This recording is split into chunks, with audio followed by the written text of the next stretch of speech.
Thank you for joining us. We will get started here momentarily. Good morning, everybody. Thank you for joining us today for the Small Business Bootcamp. I'm Robert Theobald, the Small Business Ombudsman and Vice President of Small Business Services.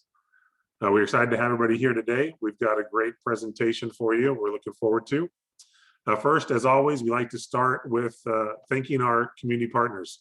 All of our partners provide their time, effort, and expertise, and we could not do these boot camps without all of them. We have well over 100 different community partners that have helped with the boot camps, and we are extremely grateful for their efforts. As many of you know, the Small Business Bootcamp was designed to help small businesses work through the COVID crisis. It is a statewide initiative supported by all of our community partners, and not only is it just the bootcamp webinars, but it is a resource collective.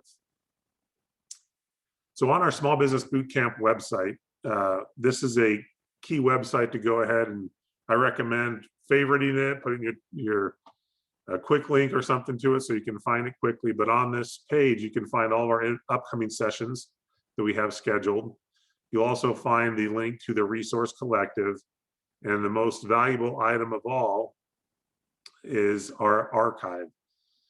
In the archive, you can find all of the previous sessions that we've done and recorded. And we record all of our sessions. There's maybe 3 that we were not able to record, but we have over 140 sessions recorded and posted on the archive, making it an incredible content library that everyone can access at no cost. You can go back and find a webinar that fits one of the needs that your business has. Go back and watch that information and apply the concepts that expert has shared. So it's a great tool. As I mentioned, we have the Resource Collective as part of that. And on the Resource Collective, you can find the tools and guides that our community partners have shared with us to then share with all of you as an easy access point for these guides. This is just a sample list of some of the guides and resources available on the Resource Collective. And you can see we have information from unemployment, restaurant, safe retail, construction, manufacturing, barbershops, cosmetologists, etc. So a lot of great information available for you on the Resource Collective. Additionally, the Arizona Commerce Authority has the COVID-19 Arizona Business Resource website. And this website includes business guidance, resources. It includes funding resources, financial resources, and links to all the different programs. We are constantly updating this page with all the new information as it comes out. So it is another great website to frequent for your business. Additionally, the ACA has a number of programs that can help support small businesses throughout the state. Our small business services, we can help work with the SBA, work with the SBDC, work with SCORE and other no-cost business assistance programs. We can help you work with local banks and banking contacts and share some of the latest developments that are arising. Our workforce division can help small businesses that are looking to hire, find employees, work through some of their hiring programs. And they also have programs for training and upskilling your employees.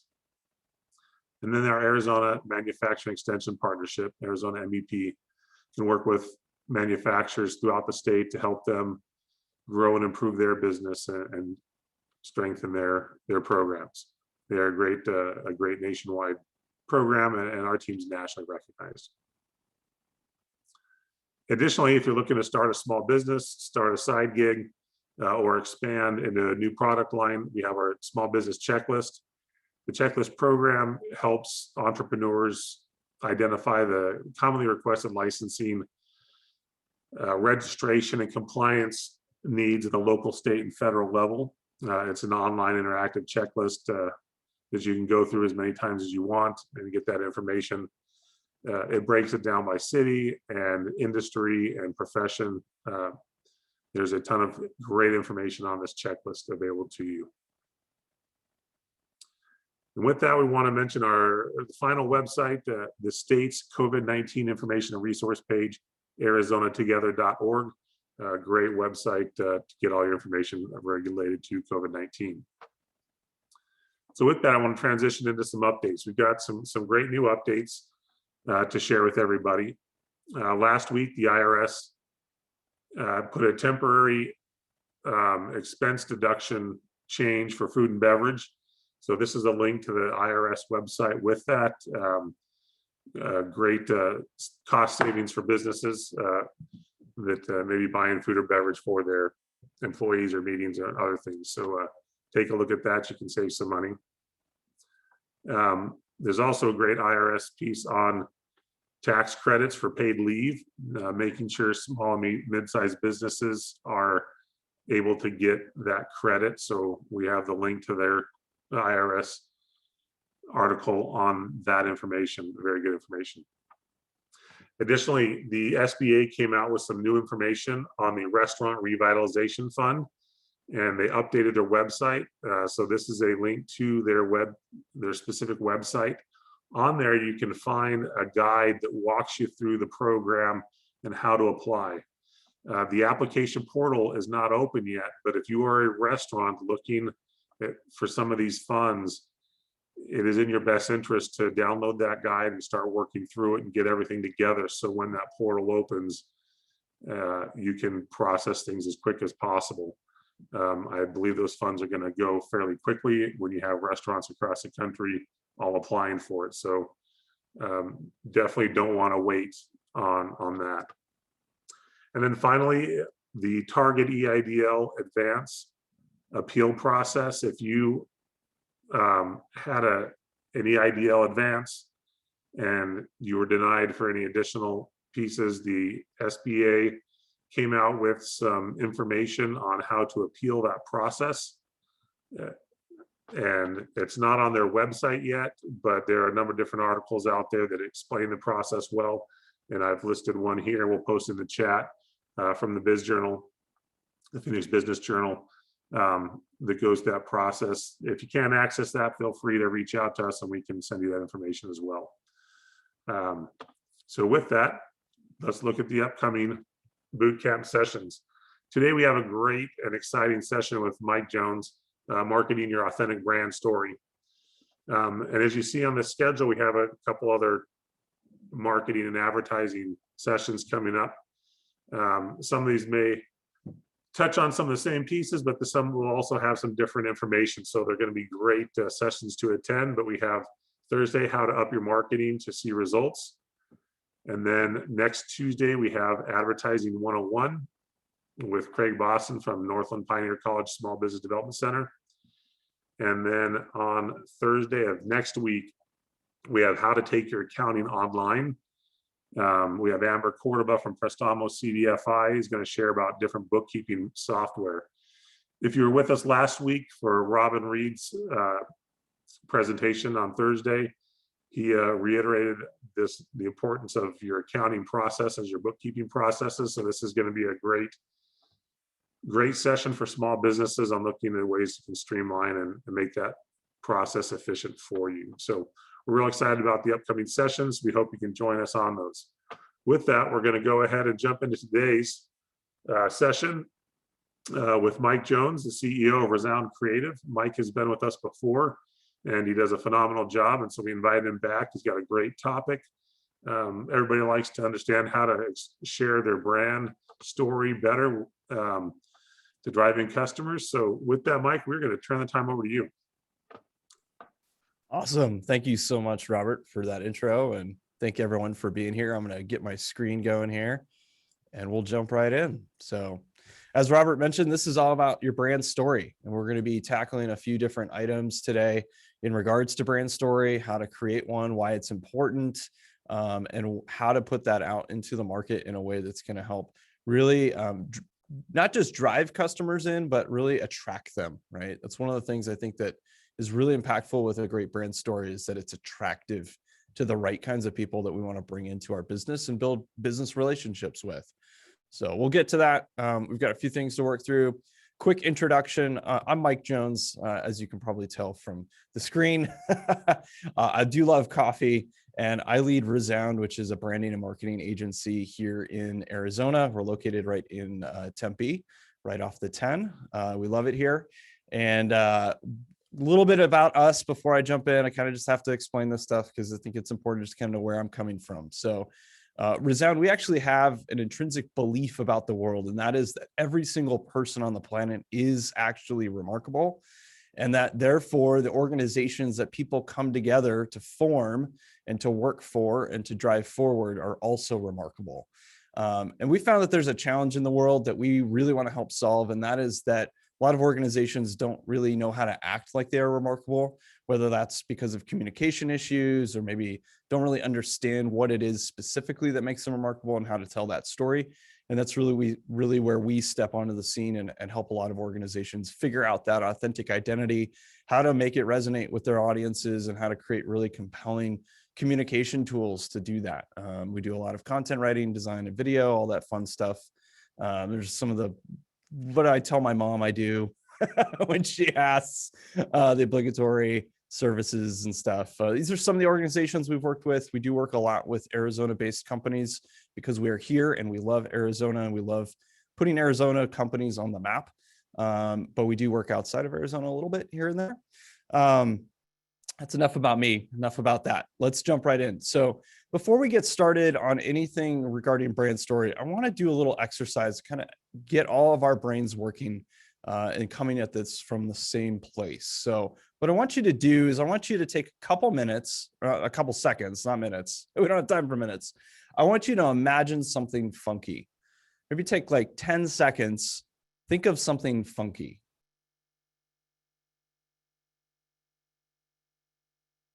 All right. As you're thinking about that, maybe write it down or, just keep a note in your mind about what it was that you thought was funky, right? And a lot of times when I do this exercise, people throw out some really fun ideas, that's, maybe a cool funk band from the 70s that they really enjoyed. Maybe it's like a crazy picture that they drew of a person in those 10 seconds, not a lot of time to draw a whole lot, but try to come up with something funky. And the real question isn't what did you come up with? The real question in this exercise is who defined funky in the exercise? And well, I told you to do it, right? But I didn't give you any parameters. I just said, think of something funky. And you came up with something funky that you thought was funky. So really it was your definition of that word that drove how or what you thought of or how you were going to think about it. Really, you did it, right? And then the question is, well, does your customer agree? And in this scenario, maybe I'm your customer. I mean, I asked you to think of something, right? So maybe I'm looking for you to come up with something funky that I can get from you. And do I agree with you? Whatever it was that you thought of, what was that? Would I agree with you? Maybe I don't think that band is that funky, or maybe the picture that you thought of, I don't know, it just doesn't resonate as much with me, right? And so maybe I agree or disagree. And if I disagree with you, if I'm like, yeah, I don't know, I don't think that was very funky. Did you fail the exercise? Well, I mean, I guess at one level, maybe, right? Like if you're trying to deliver something to me because I said I wanted something funky, and I disagree with you, but you're really convinced that what you came up with was funky. Maybe there's a disconnect between who we are, right? Not so much the thing that you delivered. And I think this really relates to brand because we all get all very confused about who defines our brand, right? Before we jump into a brand story, we really got to understand what a brand is and how it works and who gets to define it. And I think that's the real fundamental question that we need to be thinking about from this exercise is if your brand is funky, right? Let's say that's maybe your brand. It's all about funkiness, right? And you really are convinced that you understand that, you know it, you live it, you love it, but you have a customer who disagrees with you. Who's right? Right? Who gets to define your brand? Do you get to define it, or does your brand, or do your customers get to define it? And I really think that it's that you get to define your own brand. It's your brand, right? And we'll talk about this a little bit later, but really it's your identity as an organization, as a company, as a place of business, or maybe a group of people providing products and services for other people. You get to define that. So what happens when your customers agree with you? Well, they tell you, right? particularly they tell you through one really fundamental way, which is that they buy from you. That's probably the easiest way to tell if your customers agree with your brand. And hopefully they even come back, right? They buy more. Maybe they tell other friends and family and colleagues about you. They become an evangelist for you, almost like a salesperson. I think that's one of the kind of holy grails of all of business, is that your brand is so great that people just want to tell other people about it. That's how they tell you they agree. But what if they don't agree, right? What happens then? Well, every once in a while you get a customer who really just had a terrible experience and maybe really didn't like what the expectations weren't met, and they're really just the level of value wasn't received that they thought they should have gotten. And they'll go and tell friends and family, or maybe post on Yelp. Oh, that evil Yelp, right? And they'll put bad reviews and stuff. But really, most of the time, your customers are going to tell you they don't agree with your brand simply by not continuing to have a relationship with you. They're not going to go out of their way to go scream and yell about how terrible the experience was. They'll probably just kind of drop off, and you just won't see them anymore. And they won't be participating in buying from you. Really, that's how most customers, if they really aren't digging the brand, that's how they tell you, right? And maybe they'll just never actually buy from you in the first place. So it's not this like super emotional, crazy experience, and we can really tell immediately that someone doesn't agree with our brand. We have to be kind of looking for these signals that are a little more subtle, right? Are people just not buying? Are people buying once and not coming back?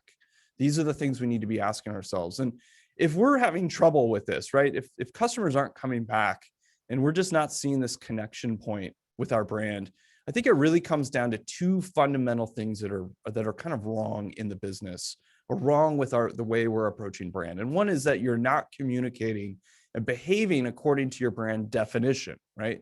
Maybe you've spent some time really trying to define your brand, think through your values, think through like the personality you want to put out in the world, think through the story that you're telling, right? Well, it's great to think about those things, but if you don't actually do them, or you don't do them well, or you don't do them consistently, right, then there's a disconnect with our customers, and they start to feel that friction. And we're going to keep talking about that concept of friction throughout today. Friction is like the evil. It will stand in the way of any customer relationship. We want to remove friction as much as possible. So we really not only have to know our brand, but we have to actually act according to our brand, right?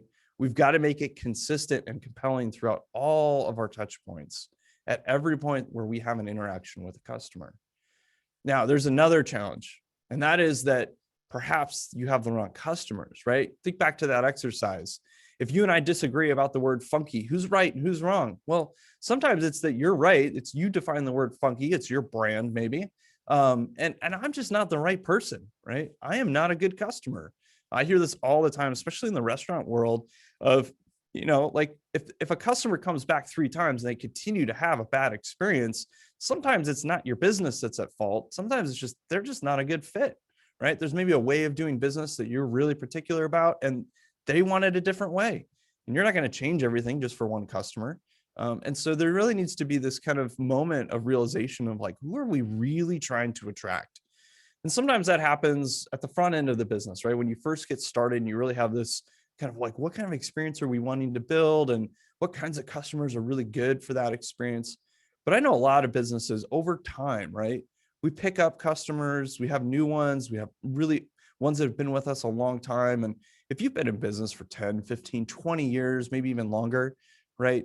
How you started and the brand that you had when you started is often not the same as when you end, or at least where you're at now, right? And so those customers that have kind of been with you for the journey, some of them tend to kind of become not great customers, because why they picked you in the beginning may not be why you're doing what you do now. Your brand has maybe shifted a little bit, it's evolved, it's grown. And so maybe it's time to really think about who are the right customers for our brand. What is our brand uniquely suited? Who is our brand uniquely suited to serve? Who can we really help well? I want to tell a little story to emphasize this and the power of brand story. We all know this logo, right? I don't even have to say their name. Of course, it's Nike, right? But how did Nike start? What are they most known for in the beginning? If you go back to the 1970s when Nike first was founded by Phil Knight, they spent almost a decade, maybe longer, building a brand all about professional running shoes for athletes. These were amazing, great shoes that athletes all over the world who were running professionally or semi-professionally were really in love with. And their shoes were not accessible to most other people, right? They were not designing their shoes for, you know, kind of the everyday runner or the weekend warrior. And they certainly were not developing shoes for anyone outside of running, right? Any other athletic activity. And they'd really built this brand, and internally they took a lot of pride in it. They had engineers, they had designers who loved these shoes and loved that their shoes were specifically for professional runners.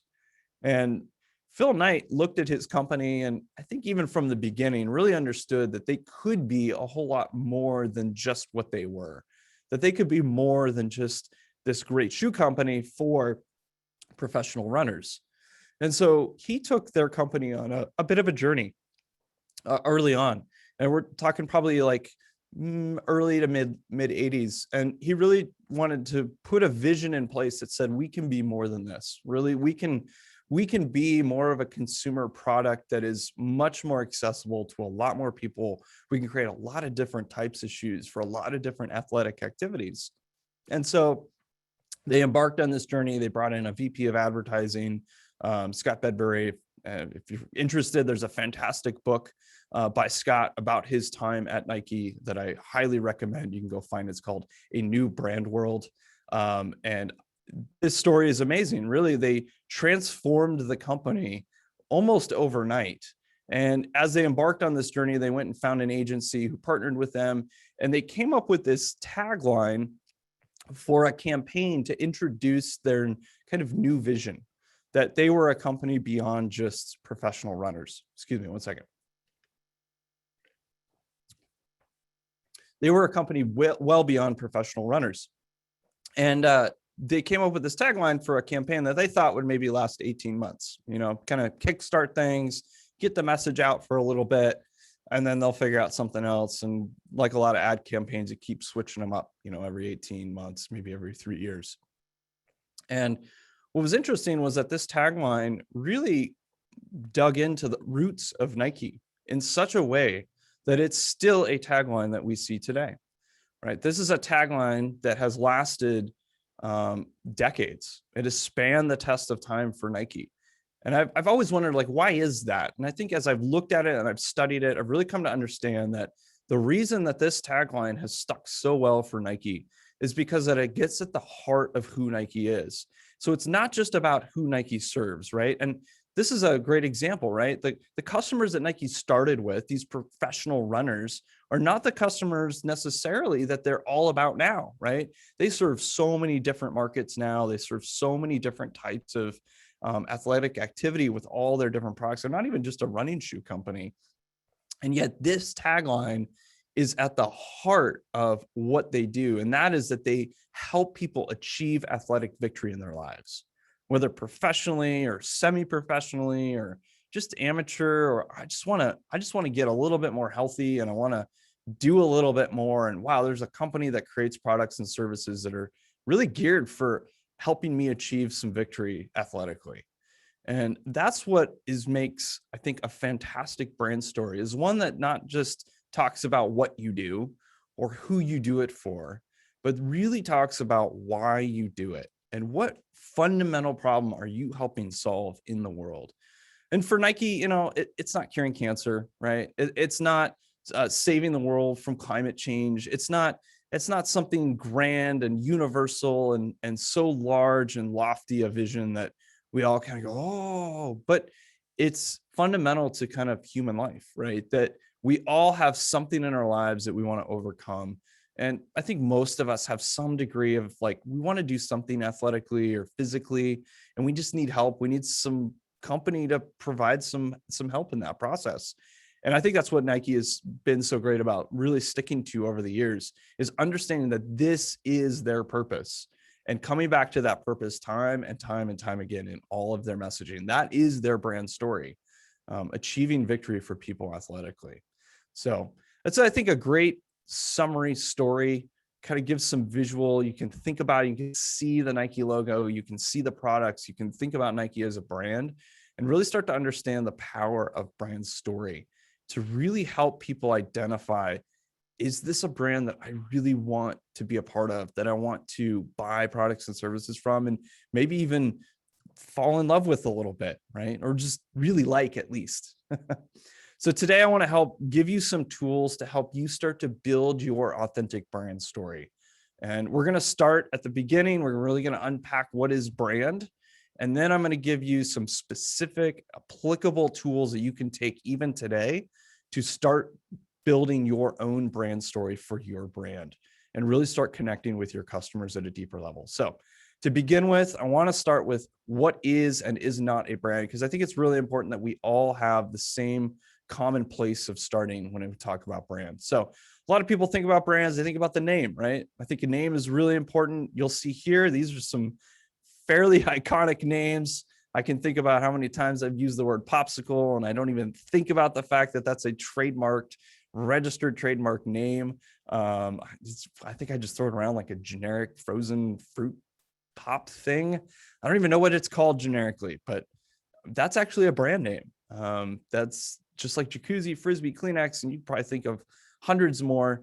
A name is really important, but when I say is a brand a name, you would say, no, there's definitely more to it than a name. And, then we start to think about the logo, right? Maybe we should add some visualization to our brand. And I do think logos are really important. As you can see here, you can recognize every one of these companies just by their logo. You don't even have to know their name or see their name.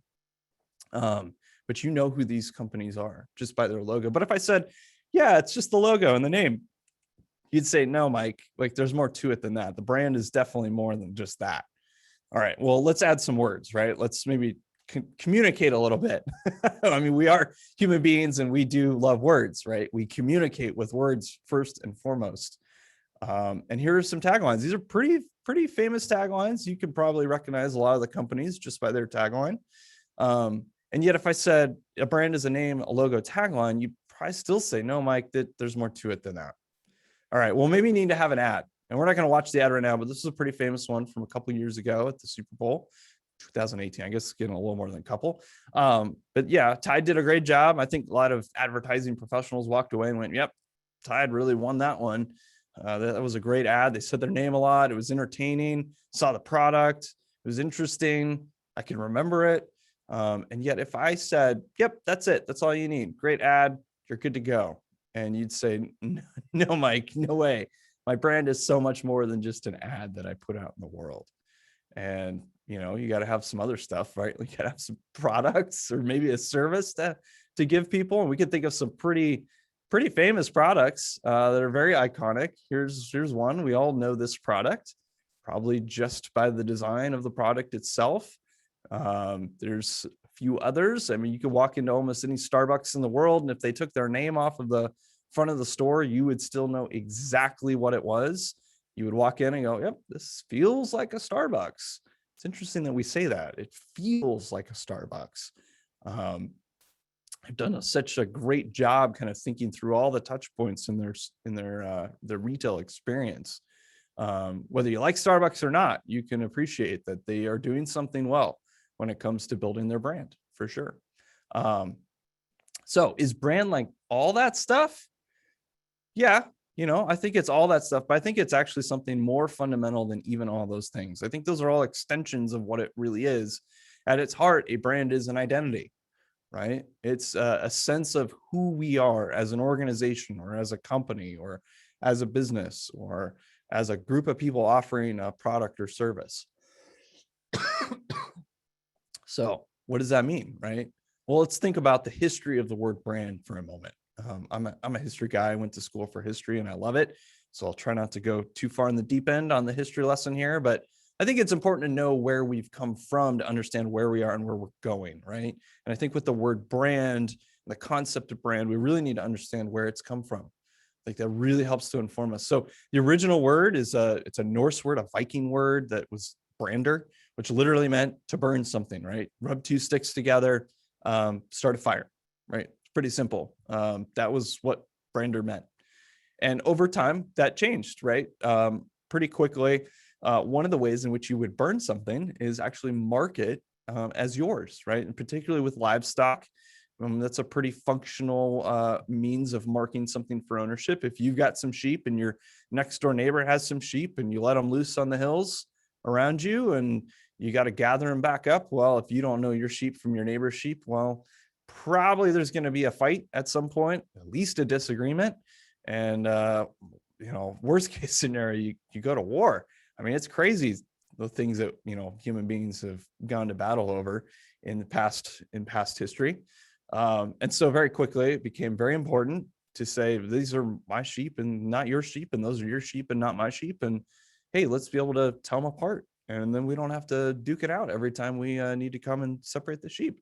So, the kind of classic, take the iron brand, heat it up. Obviously there's a whole process there. We don't need to get into the nitty gritty, but that's essentially where for a long time, the word brand was being used. It was being used to brand something as yours and not someone else's, and a mark of ownership. And that really was a very functional mark.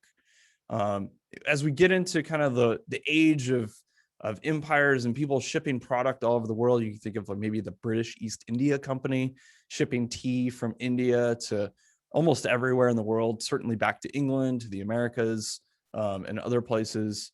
And very quickly, you have another opportunity of ownership, right? Where when a product was unloaded from the dock, people had to know where it went to and what's inside. And a lot of times you just have to open it, find out. And there's a lot of friction involved. There's a lot of process involved. It's time consuming. Mistakes happen or it spoils because you didn't seal it back up right. And so very quickly, companies like British East India Company would start marking on the actual barrel or the crate what was inside. Hey, there's tea in here, or there's coffee in here, or whatever other product might be inside. And sometimes they would even add their company name so that they knew when you unloaded it at the dock, you knew where it came from and maybe where it was supposed to go to. And then what's really interesting is that as those products got put into retail stores, as shopkeepers would put them in their store, they'd often keep it in the crate or the barrel. And customers would come in and start asking for product that had a particular marking on the crate or barrel. Yes, I don't want just any tea. I want the tea that I had last time that came from that crate or barrel that had that mark on it. And it became really a mark of quality, right? That customers would associate with it, a mark of quality. Now today, John, fast forward a little bit here. We have a world in which we associate brands with our own personal identities at some level, right? Here we've got a guy wearing the classic, yeah, I got him too, the Apple, the AirPods or whatever they're called. I always forget what they're called. And there is a sense of identity when you see someone wearing those, right? You think something about them and they think something about themselves when they wear them. And it's really interesting. A lot of companies have really latched onto this understanding that people are not just buying because of a sense of quality from the producer of the product, but also because buying the product, wearing it, using it, showing it, having it says something about them themselves as a customer and really them themselves as a human being, right? So some of the ideals maybe, or the values of the brand become associated with the person because those are some of their values, right? And they want to show that. We see that all the time in a lot of product design. You can think back to the original Prius, the Toyota Prius. And I know a lot of people, when it first came out, thought they were really ugly because they were distinctive, right? They were very different. They were designed differently than a lot of other cars. And there was strategy behind that from Toyota. They understood that as an electric vehicle, people didn't just buy the electric vehicle because it was electric and it saved them gas, but also because there was a sense of shared value that, wow, I'm helping the environment to some degree or another. And I want other people to kind of know about that a little bit, right? I want other people to kind of know that I care about this thing, that I care about the world, I care about the natural environment, and I want my driving to be a part of helping with that. And by having a distinctive car that looks very different, that really can help people kind of signal that, hey, this is something I care about. We'll see that all the time in all sorts of products. It's not always super overt, but that's really the world we live in, where brand has become so much more than just a mark of quality or ownership, but it has become a mark of actual identity, not just for the brand, but also for the people who interact with the brand. Dan just mentioned that this is a very common thing with B2C, but you'll also see it in B2B. It's really interesting. If you walk into a group of salespeople and you ask them, hey, what software do you use to track your leads? And someone eventually around that circle will probably say Salesforce. And there is a different connotation with Salesforce than a lot of other CRMs. You can think about almost any product or service category, even in B2B, in the right context, right? Not everyone cares about every product everywhere, right? That's normal. That's normal life. We don't all care the same way about every product or every kind of product, but in the right setting. So if you get salespeople together within an industry and you ask them, what tools do you use? What processes do you use? You ask ops managers, hey, what system do you use to kind of operate your business, right? And you'll get a few thrown out, and there's always one that's always like, oh yeah, that one. Oh, that's interesting. You guys are using that? Oh, we thought about using that, but oh man, that's really cool, right? That happens all the time in almost every category. So as much as we have a lot of examples in B2C, it's because they're more accessible to more people.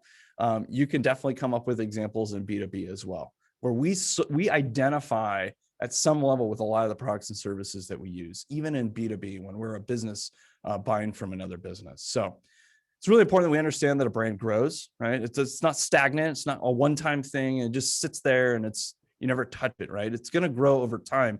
The way you start it is often like a seed, and where you end up is like a fully mature tree. And in between, there's a lot of, growing that happens, a lot of process with your brand. But what's interesting is that seed is still an apple seed, or it's an orange seed, right? For an orange tree. And it doesn't change over time into some other kind of tree. It is still an orange tree at the end of the day. So it might look different. It might kind of produce differently over time, but it's still the same identity the whole time. And that's how we have to think about our brands, that while they grow, they still start with the same seed and end up with the same sense of identity. And if they don't, we really are something else, right? We've gone through some dramatic transformation that is a very different thing, and the actual identity has changed. We need to be very careful when we do that, and we want to be purposeful if that's the kind of change that we're going through. And just like a house, a brand always starts from the foundation up. It's like a foundation of a house, actually, that you have to start there. One of the reasons why is because if you don't start with the foundation, just like in a house, you will not have a house that lasts very long. I don't know that I've ever seen a house without a foundation, but you can imagine one if you did. Think about a house where they didn't lay a foundation down and they just started throwing up, some walls and putting a roof on it. That thing would not last. It would not stand for very long. And you certainly, if you were shopping for a home and came across a home that did not have a foundation, you would probably not buy it. And if you did buy it, you'd be buying it at a steep discount, because you'd probably just rip the whole thing down and start over anyway, right? So just like a house, we have to be thinking about our brands from the foundation up. That means we have to think about the brand as an identity first, not as a product or a set of products first. The product, as in this metaphor of the house, the product is like all the nice decorative things. It's the cool outside and inside. It's the way it looks and feels when you touch it, but it's not the foundation of the house itself. And our brands have to have really secure foundations. So we got to move past some of the stuff, right? The things that are really fun, even logos and taglines, those are really critical tools in brand storytelling. But we have to actually start somewhere deeper first. And we'll get to that in a minute, but I want to talk about why it matters. So a couple examples here. This first one, scenario, you are buying a minivan. And yes, you are buying a minivan. You are not buying some other car. I'm sorry for the scenario to work. You've got to be buying a minivan. You've narrowed it down to these two here. You've got Chrysler on the left. You've got Volkswagen on the right. Obviously, these are a little bit dated, but that's where you're shopping. This is what you've narrowed it down to. So I'll give you 2 seconds, gut reaction. Which one do you pick? Volkswagen, Chrysler, Volkswagen. Which one? All right. So you've got one of these picked out. Most people, when I run this scenario, I run it with hundreds and hundreds of people. maybe even thousands now. I don't even know. Volkswagen is typically what most people pick, probably about 70-80% of people. And then I ask them, I say, well, why did you pick Volkswagen? They almost always say something like safety or German engineering. Those are kind of the two most common answers by far. And that's really interesting to me because those are the reputation of Volkswagen, right? That's the brand reputation. And then I ask them, well, what's the fundamental difference between these two cars? And, we can look here and we might see, oh, there's some styling differences. Maybe the interior looks and feels a little bit different. But if we strip out all that stuff and we really look at the guts of the car, we look at the drivetrain, the engine, the things that really matter, right? We're buying something that's going to get a bunch of people from point A to point B and back. What's the difference? And the answer actually is, with these two models specifically from this year, nothing. This is literally the exact same car. It's Chrysler's minivan. And all Volkswagen did was said, hey, we want to have a minivan. We don't want to reinvent the wheel. So can we just borrow your van, right? Can we license your van, Chrysler, and stick our styling on it and we'll sell it? And what's really interesting is that the Volkswagen sells for quite a bit more than the Chrysler, right? So it's Chrysler's van. It is a Chrysler van, regardless of which logo is on there. And yet the Volkswagen sells for more and more people gravitate towards it, right? And that tells us something about brand. That brand has a fundamental means of creating value for people. People feel and sense and perceive and actually get value out of a specific brand. They can, at least, if you do it right. There's a lot of data to back this up. This is one study looking at pricing of products across categories and looking at high strength, mid strength, and low strength brands and seeing how the pricing of the same products lines up. High strength brands almost always command a premium price. They earn that company more money, right? Because people perceive more value in that product, even though it can be exactly the same. The brand itself creates value. Here's another example of how brand matters. This is a pretty simple one. There's two logos in the window of this car. We all know them. We can all tell them apart, right? And that's because both of them have said, while we offer basically the same thing, right? You can even find Uber and Lyft drivers that service both companies, right? Just like this driver. You're not going to even get a different driver based on these two brands, but they are different, right? Now, it might be as simple as the fact that one is black and one is pink, but there might be some other more subtle differences in the way that you experience their brands. At least I think there are. But if for some people, maybe that's not as important, but they are different, right? And that is one of the aspects of brand that is important, is that branding, when done right, creates a point of differentiation that says, we are us and not them, and they are them and not us, right? Almost remember those sheep on the two hills, and you put them together. You want to be able to tell them apart, right? Customers want to be able to tell you apart from the other options that are out on the shelves or on the street or in the digital ecosystem that they're shopping from, right? They want to be able to tell the difference. Now, go back to the first point. Hopefully your difference also includes greater value. But even if there's no greater value, there is a differentiation between you and your competitors. And that creates less friction. It allows people to make a decision, which is really important to helping people move along in the customer journey. Here's another great example. We've already talked about Nike, but here's a whole bunch of products from Nike. I think most people, when they think of Nike, they think of shoes, and yet they have tons and tons of other products that they put their logo on. Well, why is that? Well, it's because of loyalty, right? And loyalty, I think we sometimes get confused with this like deep emotional sense of attachment to someone or something. We're really loyal. We kind of think of like the puppy dog loyalty, right? Somebody who's going to be there for us always and never let us down. And that's a sense of loyalty. And I think some brands do get that over time from their customers. But really what we're talking about is a simple sense of it is easier to stick with a relationship I already have than to make a new one. And especially when we're shopping, right? Especially when we're considering a purchase. It is easier to buy from a company I already know, a brand that I already trust, than someone else that I don't know or don't yet trust. And so brands that are built well, that really tell their story well, that are connecting and resonating with their customers, can create loyalty with those customers and offer them a whole bunch of other products and services than the one maybe that they entered into the relationship with, right? Does Nike make the best athletic shorts? Probably not. Probably not. I would probably guess, and I'd put money on the fact that they're not actually the best shorts on the planet, right? And yet they can sell a lot of them because people trust them, right? I've bought the shoes or I've bought some other product from Nike and I like it, so I'm willing to trust it and keep going with them. Again, more data, actually brand can get you more sales volume. That's a great study that you can look into. And brand can also build value, actual intrinsic value in your company itself. This was a study done over a 10-year period, including the Great Recession, of brands as compared, these are publicly owned brands, and looking at their stock value in comparison to other stock indexes.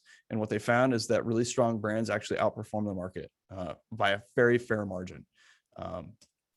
So ultimately, in a crowded marketplace, and every marketplace is crowded, whether you think so or not, you might have the best new technology. There's no competitors in the entire planet, but every single customer that you have is being thrown messaging from all sorts of brands from all over the place all the time. There is no such thing as an uncrowded marketplace, especially in our digital world. Everyone's attention is already claimed. And you need to carve out that spot in your market to say, hey, we have something interesting and people need to listen. And that means that your brand wins when it's done right. So what gives you the best chance of building a great brand foundation? We're going to start getting into some tactical tools. And I think it starts with the truth. The alternative is fake, false, and forced, right? You can start with something else, but it's going to be fake or it's going to be forced or it's going to be false. And we live in a world where that doesn't last very long, right? Customers can all talk to each other. Almost every customer can talk to any other customer of yours on the planet, right? And so anything you do that's at all duplicitous will be caught. It will be figured out. Even if you're just trying to fake it till you make it kind of attitude, right? So why not just start with the truth, right? Why not start with something real, something true, something authentic, and move from there, right? So how do you find that truth? Well, I think it starts with 4 fundamental questions. These are really important. Where do you want to go? What do you really value? How does it all feel? And what story do you tell to kind of encapsulate those 3? We talked about that foundation of the house of your brand, right? These are that foundation. Where do you want to go? What do you value? How do you want it to feel? And what story do you tell? If you want to talk about deliverables or things you can kind of latch onto, it's your vision, maybe a vision statement, mission statement, purpose statement. It's your core values. It's the personality traits of your brand. And it's the brand story that you put out into the market. And we're going to focus primarily on brand story for the last few minutes. I'm going to give you a process for building a brand story. It's based on a lot of work that I've done in the last 12 years, working with a lot of organizations. We've created a process and it's free. You can go grab it. So there's the link, and there'll be more opportunities where you can grab this deck at the end. But we want to talk about what is your brand story, right? So every story is pretty much the same in the world. This is not new information. There's lots of people who've studied stories. Joseph Campbell is a very famous philosopher and historian who's looked at tons and tons of stories. He's not alive anymore. And he boiled them down to kind of 12 basic steps to every brand story. I've boiled it down a little bit further because I think 12 is a lot for a business. I think you can get it down to about 4 or 5. But your brand story should be short. It should be something you can remember, something that you can really tell someone almost off the fly, and it will encapsulate every part of your brand in 2 to 3 sentences, maybe 4 if you really need to. It won't unpack every detail, right? That's what all of your other content's for, but everything should feed out of your brand story. So we want to keep it short, so it's something memorable, something you can remember and put out there. So it has to have characters. Great stories have characters, and a brand story is no different, right? It's going to have a beginning, right? It's going to start somewhere. It's going to build to somewhere, and then it's going to resolve. It's going to have an ending. It's going to have a beginning, middle, and end. Every great story has those 3 elements. And it's going to inform all of your content. We'll talk more about that at the end. So what are the characters in your story? I'm going to use the example of Star Wars, if you're familiar with that story, because it's a great formula story it really follows this process very well. So in the Star Wars story, there's a hero who has a problem. That's Luke, right? And in particular, his problem is that he has this special ability called the Force, but he doesn't know how to use it, doesn't know how to master it, doesn't really know what it's for, doesn't know how to use it outside of just, I don't know, some little games and stuff that he's been taught. He meets a guide, and that is the second critical character in every great story, is the guide, who has a solution. And in this case, that's Yoda. Yoda has deep experience, over 800 years of experience with the Force, the same ability that Luke has, and he is a master at it. Yoda is, and he has the ability to teach it to Luke, right? So this is the formula for our story. Every great brand story has to have a hero who has a problem and a guide who has a solution. So in your story, who is the hero? And I think a lot of times the temptation is to think that the hero is the brand. I am the hero of my own story, right? But the reality is that's not true. You are not the hero of your story, right? Because if you're the hero of your story, you have a problem. Remember, think again. The hero has the problem and the guide has a solution. You are not the hero. Your customer is the hero. They have a problem. They have a pain point. They have something that needs to be solved. And you, as the guide, right? You're the brand with the solution. You have a solution for them.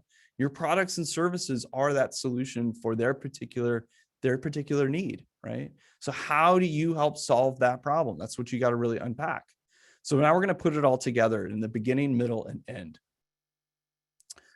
Let's do it with a fictitious company. I've created this fake company. It's called Smileco. It's not a real company. Don't try to look it up. I mean, I guess you could, but you're not going to find anything. Just for that, to kind of walk you through this process that you can go through to build your own brand story. And we're going to almost do like a Mad Libs version, if you remember those games where you fill in the blanks, right? I'm going to give you prompts. You're going to fill in the blanks. You're going to come out with an outline for your story. It won't be an actual great story that you really want to go around and tell. We'll talk about how you can do that, but you will have the basics of your story. So what is the state of the union for your customer, for you, the hero of your story? This is before they have ever met you. It's before they have realized that there is a solution to their problem, right? So you would start this story with, before we were here, so before you were there as the brand, what is the state of the union for your customer? So in the case of Smileco, this fake company, we could say before we were here, preschoolers were sad. And in this beginning, we identify the hero, right? So one of our characters is the hero, which is our preschoolers, and they have a problem. They're sad, right? So that's a very simplistic way of starting the story for this particular company. We could develop that out a lot more, but that gives you kind of the basic fill in the blanks for how to start your story. That's the beginning, state of the union before you as the brand enter the scene. So that's what you would do next. You would write before we were here and then fill in the blanks. So the middle is your arrival. You enter into the scene as the brand and you provide a specific opportunity for the hero to solve their problem, right? They realize they have a need for you and they look for you and then you show up, right? So you show up. What happens? What happens when you show up? For Smileco, then we showed up with our Smileco Smile Paint vending machines. All right, there's the product. That's the solution. And preschoolers realized they didn't have to be sad anymore, right? Okay, very simplistic, but you kind of get the idea. For you, then we showed up, and then what do you provide? What solution are you giving them? What realization or help do they receive from that?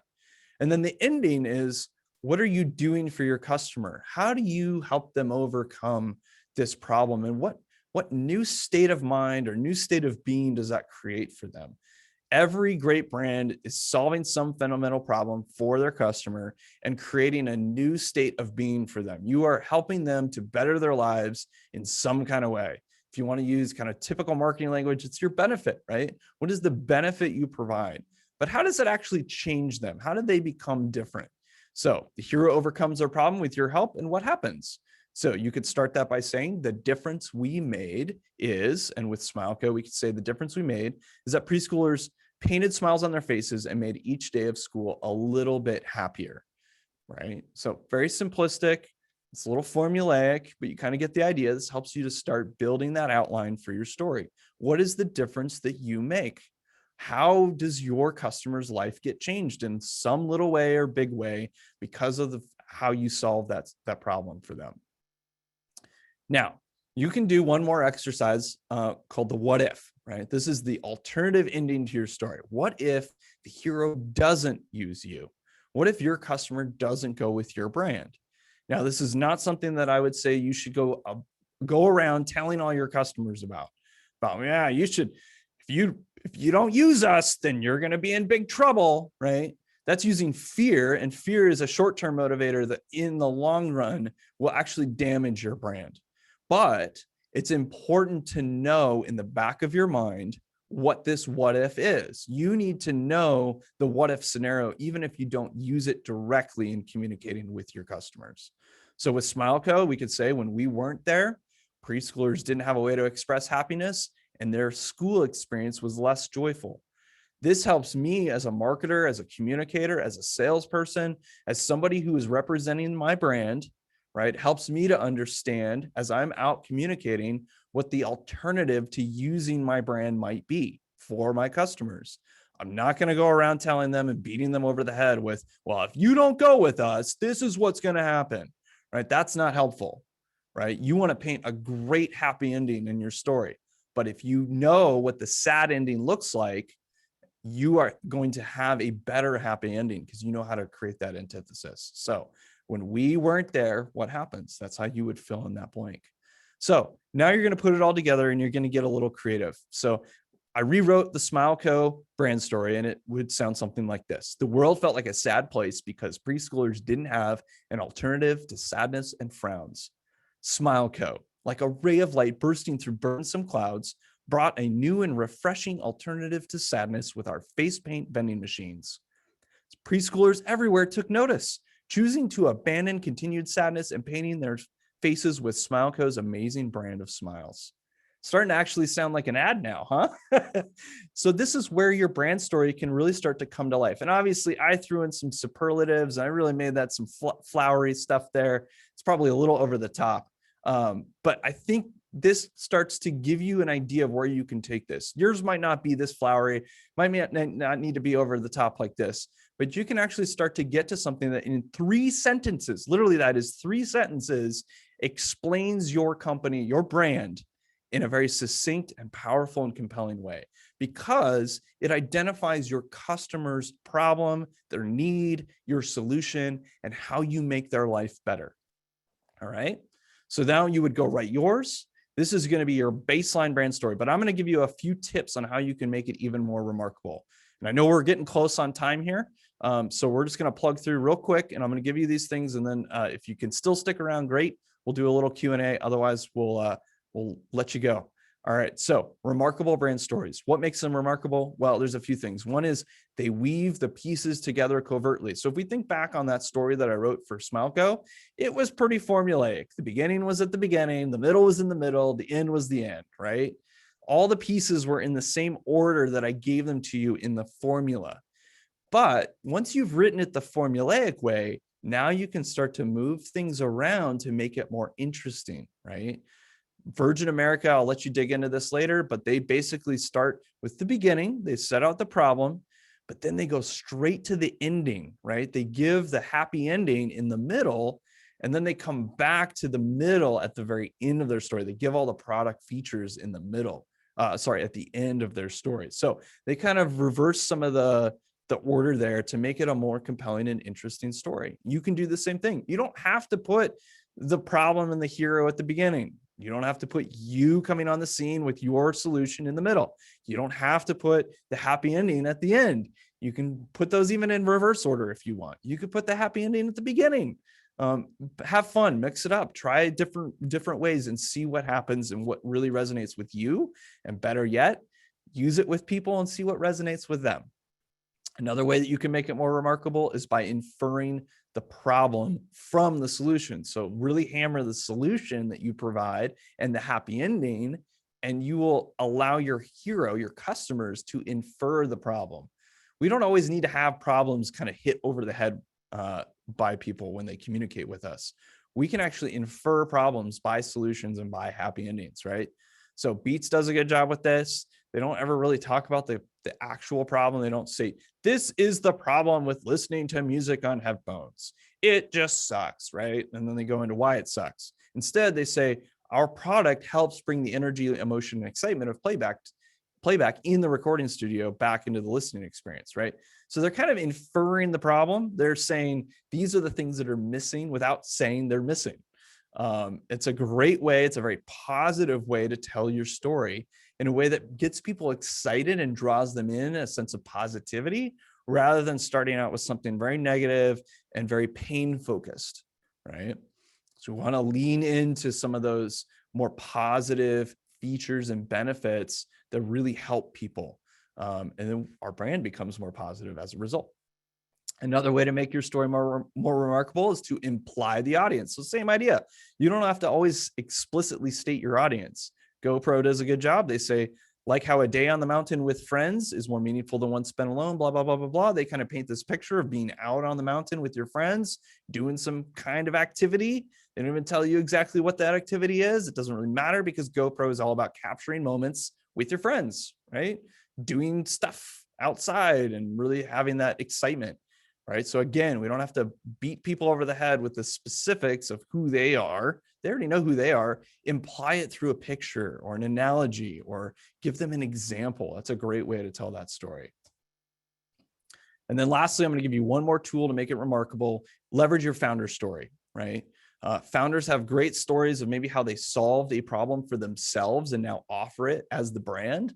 Warby Parker is this, right? The original founders started the company because they had a problem getting glasses that were fairly inexpensive, and they were traveling, so it was hard to find glasses without going to a store. So they created this online store to get new glasses. And it was a problem that they had, and therefore it makes them uniquely suited remember, again, you're the guide in your story. How do you prove that your guidance, your solution is actually really going to be effective? Well, one way to do that is to say, I've had this problem myself, and so I solved it for myself, and I want to now solve it for you through my product or my service. Okay. All right. There's a few examples in here. If you grab the deck, you can go read these. I think those are helpful to kind of just give you some ideas of how to structure your brand story. So how to use it. A great brand story, remember, it's 2 to 3 sentences. That's literally your elevator pitch. So the next time somebody asks you, well, what do you guys do? Right? What is your company all about? You're not left kind of going, oh, well, we do this, and we do this, and we do this, and we do this, and we do this. Right? Or we're over there and we've been there for a while and we do a few things and that's what we do. Instead, you now have a story of, we help these people with these problems with this solution so that we can impact their lives in this way, right? Wow, that's a really compelling elevator pitch. The next time somebody asks you, what do you do? Or what is your company all about? What is your brand all about? You now have an answer that's very succinct and gets to the heart of the problem. All right. So then there's other things you can do, create different versions. Maybe you have different audience segments that need to hear the language a little bit differently. That's a great way to use your brand stories, kind of piece it out, figure out how to best communicate it. This could literally be the headline and introduction on your website. I think you can create a brand story that is that good. It can just literally be the first thing that people see on your website, the first thing they engage with and read. Right? It can become the about us section. You always need that boilerplate about us, maybe on a brochure, a sales sheet, press releases, any kind of time you're interviewed or you're doing some PR. You need something succinct to talk about who you are as a company, as a brand, right? Your brand story can be that. And every part of your brand story can be more fully explained, right? Talk about your hero. Maybe you have a lot of different aspects of your hero that you want to dive into. Maybe you have different aspects of your solution. Maybe you have different products and services. You have to explain all those things. You can't just be like, well, we do X, right? And leave it at that. You have to explain each one of those. But that's a great point to jump off from, so that all of your content, when people are experiencing all the content in your entire brand ecosystem, they're getting the same story. It's all rooted in the same story. It can even become inspiration to write a book. Little selfless plug here. Selfish plug, shameless plug. That's what I'm looking for. That's the word. Shameless plug. I'm actually writing a book right now about all this stuff. So our own brand story is becoming the inspiration for a book. So I'm going to give you your homework. Your job is to go tell your mom your brand story. Now, you're going to need to do some work before you're going to be ready to tell your mom, or think of somebody else in your life that maybe doesn't really understand what you do right now, right? Or what your business is all about. But think somebody like your mom, right? So what you need to do is you need to review what we've learned today. You need to go write your brand story. You're going to write it and rewrite it and rewrite it until you think it's really good, or at least good enough, right? Start making it remarkable. Think about those tools that I gave you to make it more interesting, make it more remarkable. And then you have to try it out. And I'm going to give you an assignment over the course of 5 days. Once you've written your brand story, talk to 5 different strangers, get on a Zoom call, get out there. If you're ready to get out there, go to a coffee shop or something, talk to 5 strangers and tell them your brand story and get their feedback. What do they say they understand? What do they say that, hey, I don't quite understand that part? And refine it, make it better. And then eventually you just do it, right? Get it out there. You start using it. Really tell your story. Don't be afraid to tell your story. All right. So I'm going to ask you one last question. Will you resound your story? That's what we've got to do today. So thanks, everybody. There's a few tools I'll leave you with: vision, core values, personality, and brand story. We only covered brand story. If you want help with any of these, there's a course that I have coming out. You can get on our newsletter and you'll get information about that. It's coming out in the next month or two. And if you want to talk to me, ask questions, hit me up, let me know what your brand story is. I'd love to hear it. You can reach out to me at any time. Robert, I know we're past time, so if there's time for Q&A, I'm willing to stick around, but otherwise we're all done. Don't have any questions right now. Cool. Kevin shared a nice comment in the Q&A. Appreciate that, Kevin. But with that, we'll wrap up. We're a little bit over time, but we want to thank all those that stayed around to finish up with Mike. Great presentation. I love hearing about how to set up your brand story to share most effectively. So thank you very much. With that, we want to go ahead and wrap up, but remind everybody our next session is this Thursday, 9 a.m. Please go onto the website and register for it. We look forward to seeing you all there. And Mike, once again, thank you for being with us today and sharing your expertise. Great presentation. I know a lot of people will go back and watch the recording. For those looking for the recording, it will be on the website later today or tomorrow morning. But again, thank you for joining us this Tuesday morning for the boot camp, and we look forward to seeing you on Thursday. Everybody, until then, have a great day. Thanks, everyone. Bye.